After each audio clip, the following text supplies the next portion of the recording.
Constantine. Thanks, Pat. Moving to South Korea, could you give us an update on the status of U.S. forces in South Korea? And specifically, can you speak to whether troops there are still under any restrictions? So first of all, to my knowledge, Constantine, no change in force posture. And, we're obviously doing due diligence in terms of accountability and things like that, but I'm not aware of any significant impact operationally, physically, safety-wise on any U.S. forces in South Korea. Of course, we are in contact with our ROK counterparts, the Ministry of Defense. But yeah, bottom line is I'm not aware of any impact in that regard. And just to be clear, troops are free to go off base as they choose? To my knowledge, that's the case. Of course, certainly I'd recommend you reach out to USFK, but I'm not aware of any changes in that regard. Thank you very much. Brandy.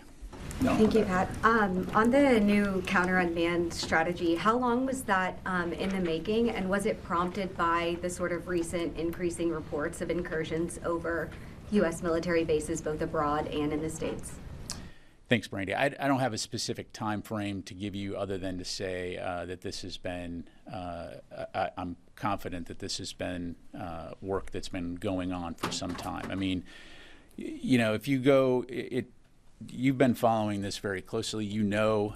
The impact that drones have had on the battlefield. This is not necessarily a new thing, but what we're seeing is the way that drones are being applied, the impact of how they're being used is something that, again, we can't just deal with ad hoc. We need to do this in a comprehensive, cohesive manner. And so that's really what this strategy does, is it essentially enables the department to look across the entire department and our interagency partners how we can best work together to address this. So to answer your question, no, this is not a response to recent events. This is work that's been going on for some time, and obviously very important work.